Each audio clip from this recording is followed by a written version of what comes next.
Olá, alunos do terceiro ano do ensino médio.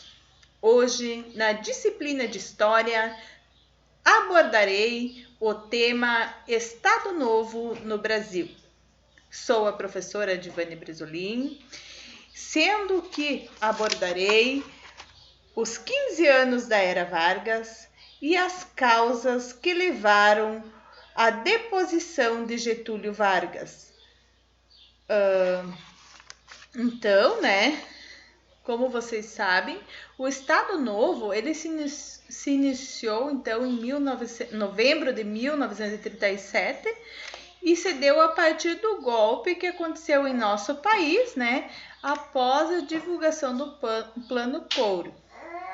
Só para lembrar, então, o Plano Collor ele foi um documento que o governo de Vargas então ele apresentou para a nação sobre uma suposta revolução comunista que estava sendo conspirada, aqui no Brasil. Só que, na verdade, o Plano Collor ele era um documento forjado, falso, ou seja, criado pelos integralistas, e ele foi, então, utilizado pelo governo de Getúlio Vargas para poder criar, então, um estado de pânico, e a partir do estado de pânico, ele podia tomar as ações, que levassem ele a continuar no poder e anular a Constituição de 1934, as eleições de 1938, e também seriam anuladas, então, a partir desse golpe. Esse golpe de Estado que deu início ao Estado Novo, ele aconteceu principalmente por conta do temor que Getúlio Vargas tinha, pelo retorno da oligarquia política paulista, que eles estariam no poder do nosso país. Nas eleições, então, de 1938, a gente tinha 3 políticos disputando o cargo de presidente, que era Armando Salles, José Américo e Plínio Salgado.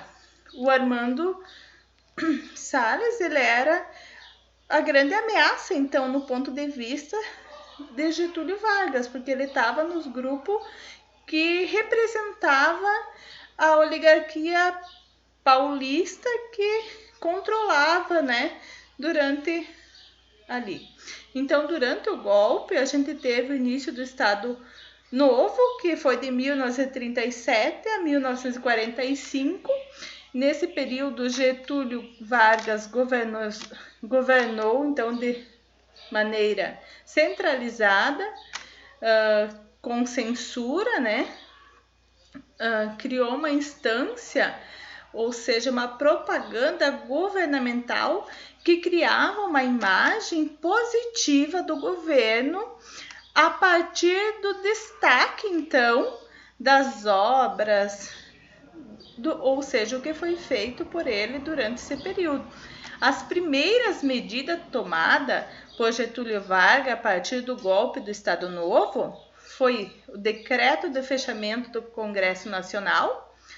Depois do fechamento do Congresso, então, ele impôs à nação, ou seja, outorgou uma nova Constituição, que era a Constituição de 1937, substituindo a de 1934. E a de 1937, então, ela foi considerada como uma Constituição extremamente autoritária, Isso só para a gente ter uma noção sobre algumas características da Constituição de 1937. Então, alguns pontos que a gente vai ver a partir de agora, Primeiro, a Constituição de 1937, ela permitia que Getúlio Vargas governasse o Brasil em estado de sítio, ou seja, estado de guerra, praticamente.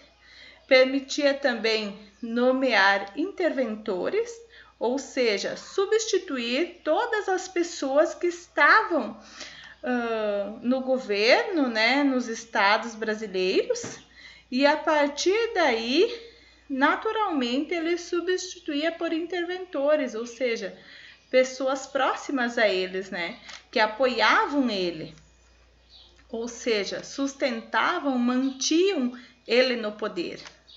A Constituição de 1937 também permitia que Getúlio Vargas dissolvesse as assembleias estaduais e as câmaras municipais. E um ponto que é extremamente importante dessa Constituição é que ela permitia que Getúlio Vargas governasse o Brasil a partir de decretos e leis, né? Inclusive, o período do Estado Novo, praticamente em toda a sua extensão de 1937 a 1945, Getúlio Vargas governou a partir de decretos leigos, né? Ou seja, todas as decisões do governo de nosso país, elas partiam a partir das determinações discricionárias, ou seja, da vontade de Getúlio Vargas. É importante também a gente lembrar e considerar que Getúlio Vargas ele não fez esse golpe sozinho, ou seja, era um grupo na sociedade que deram apoio, né? E foi a partir do acordo desses grupos que Getúlio Vargas conseguiu realizar esse golpe e se manteve no poder. Esses grupos, então, eles eram principalmente o exército, a burguesia industrial do nosso país, né? Esses dois grupos, eles se uniam e davam o suporte para que Getúlio Vargas se mantesse no poder do nosso país, né? Porém, o governo de Getúlio Vargas, ele também precisava criar um aparato ideológico, né, para convencer a população de que o governo dele era um governo bom. Para isso, então, para dar esse suporte ideológico ao seu governo, Getúlio Vargas, então, ele ordenava a criação de departamento de imprensa e propaganda. As principais, então, atribuições era, primeiro, então, realizar a censura da imprensa e da produção cultural brasileira. Nesse período, então, foi um período onde existiu uma forte censura sobre a imprensa, né? Sobre a cultura brasileira, e essa censura, então, era uma atribuição, ou seja, uma função realizada, então, pelo DIP, e ele era responsável por passar a propaganda do governo, né? E ele sempre tentava defender o que o governo fazia. Então, para o governo, a partir desses órgãos públicos, comícios e eventos públicos que reunisse uma grande quantidade, então, de pessoas, né?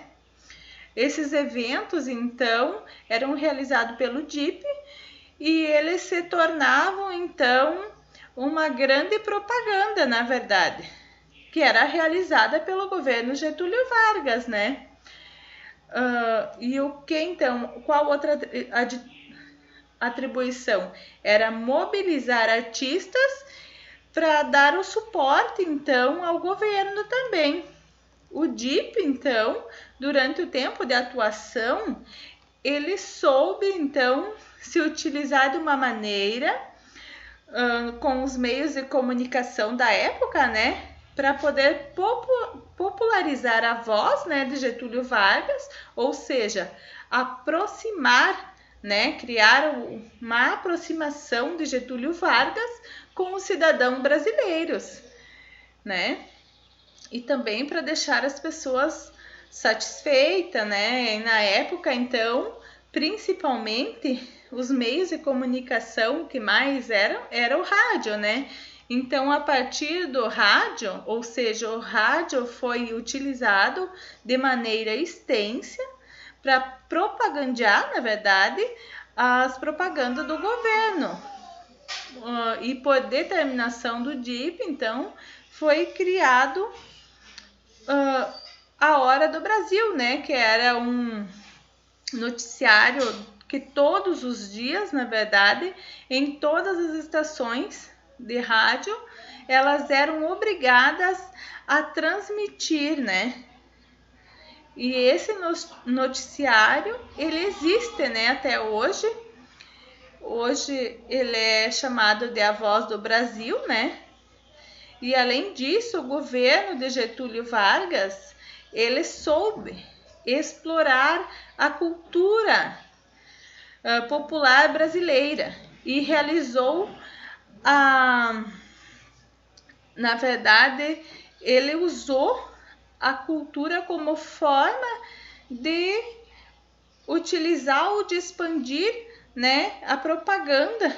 E nesse período, então, teve a valorização do mestiço como símbolo da identidade nacional, ou seja, chamada a propaganda do governo, né?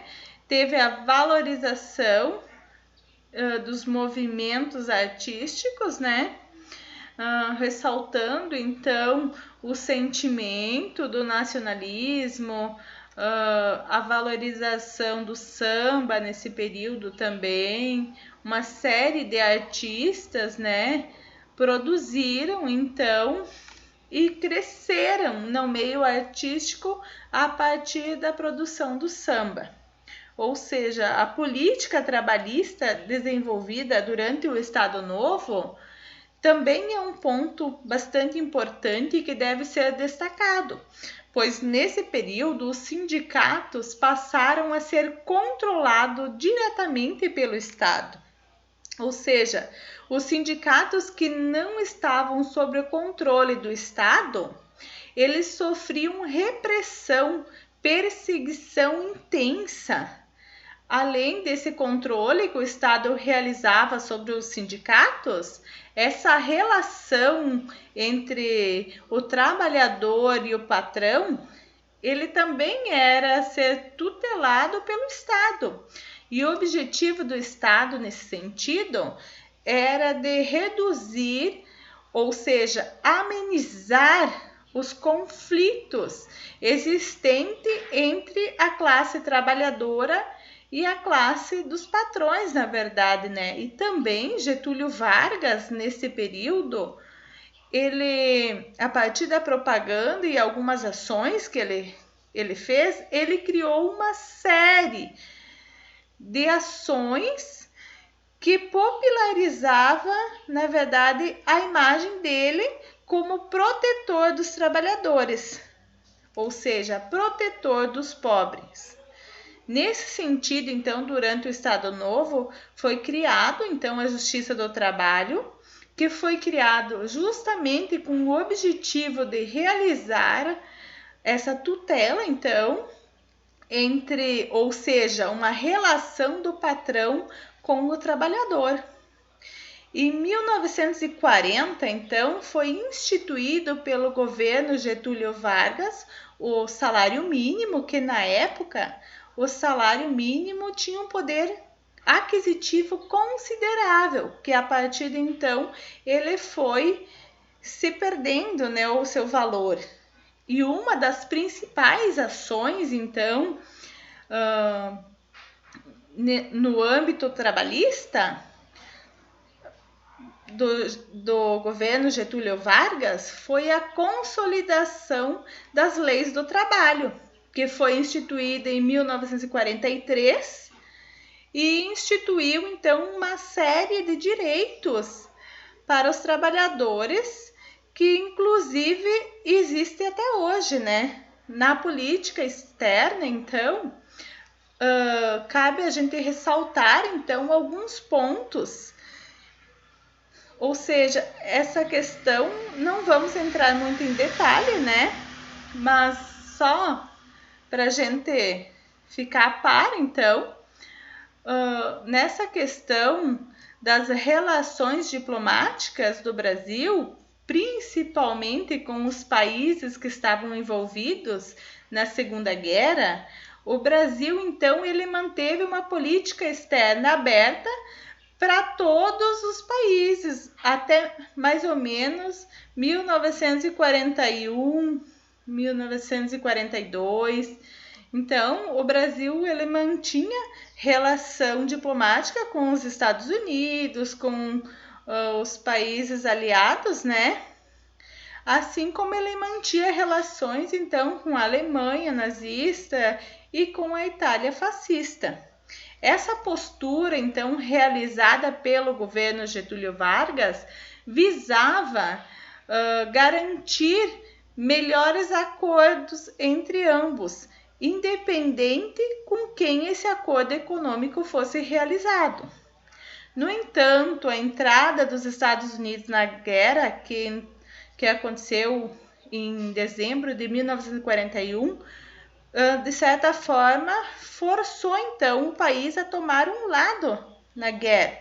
Os Estados Unidos aumentou, né, a pressão para que o nosso país tomasse um lado na guerra.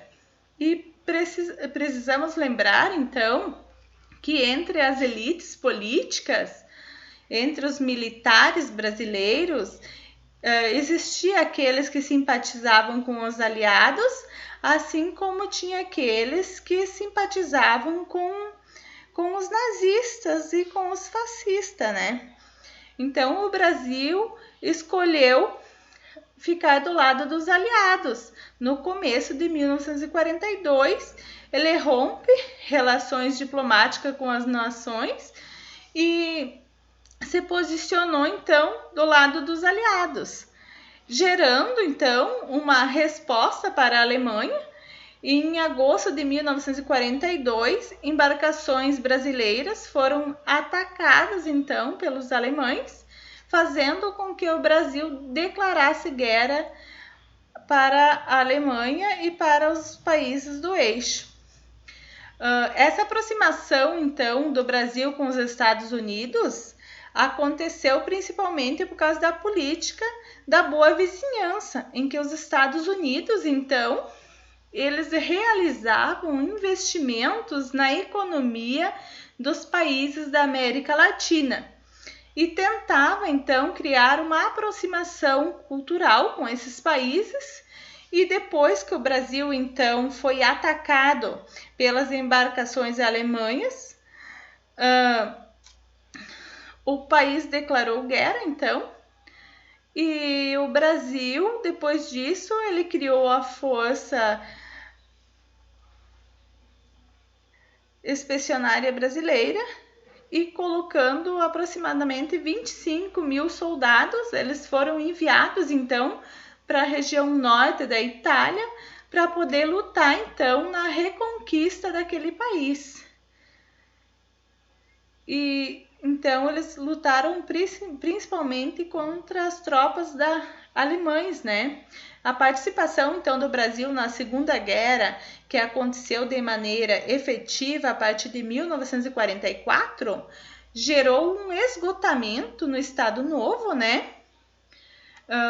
Esse esgotamento, então, ele fez com que grupos da oposição passassem a explorar, então,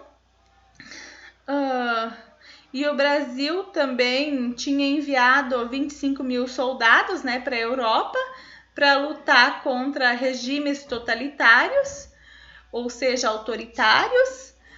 No entanto, no Brasil era mantido um regime totalitário, né? Era necessário, então, combater o autoritarismo, né, no Brasil, onde foi explorado, então, pelos grupos da oposição do governo Getúlio Vargas, né?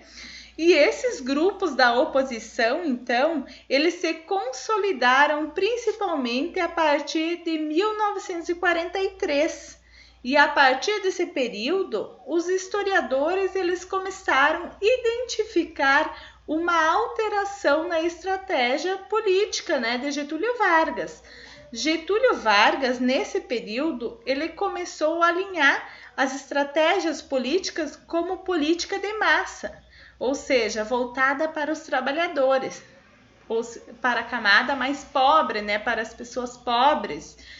E o exército, então, e as elites econômicas de nosso país, eles tinham assim um temor grande sobre a possibilidade de Getúlio Vargas, então, perpetuar no poder a partir de uma política de massa, né? Ou seja, voltada em benefício dos trabalhadores. Principalmente, então, a partir desse alinhamento de Getúlio Vargas com essa estratégia, é que os grupos começam a se mobilizar, então, e as elites econômicas do nosso país, principalmente a burguesia industrial e o exército, que havia apoiado o golpe do Estado Novo, foram esses os grupos que se mobilizaram contra Getúlio Vargas e que passaram a pressionar o governo, então, por mudanças.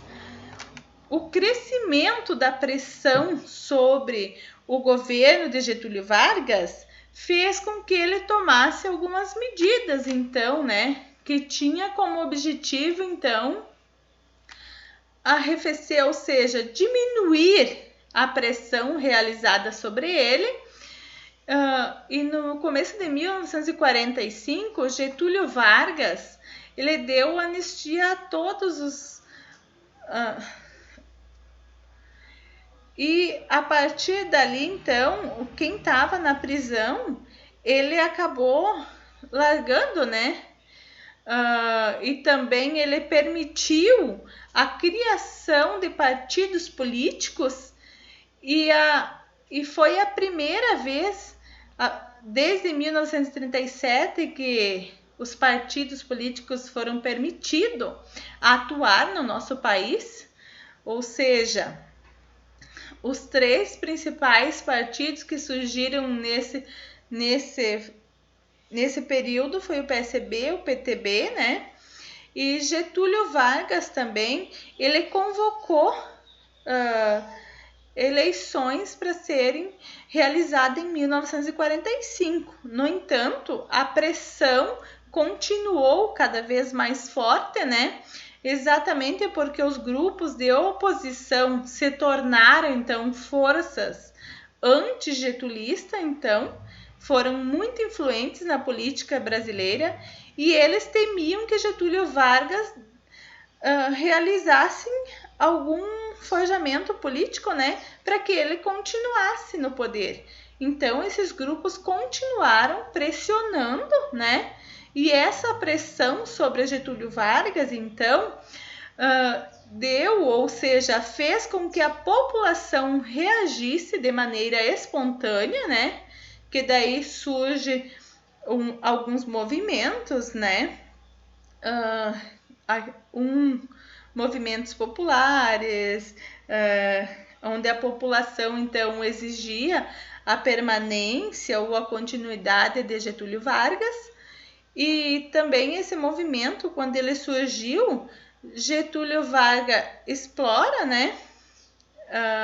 Mas isso não adianta, porque Getúlio Vargas, na verdade, ele vai ser deposto pelo exército. O exército força para que ele renuncie ao poder no Brasil. E depois da renúncia, então, de Getúlio Vargas, o Brasil ele vai ter um breve governo provisório. E esse governo provisório, ele só realiza a transmissão, na verdade, para um período de redemocratização no Brasil, que se inicia, então, com a escolha de um presidente que vai ser eleito nas eleições em 1945. Espero que vocês gostaram da aula de hoje. E na próxima aula, se tiver alguma dúvida, a gente pode estar vendo, tá? Obrigada pela participação de todos.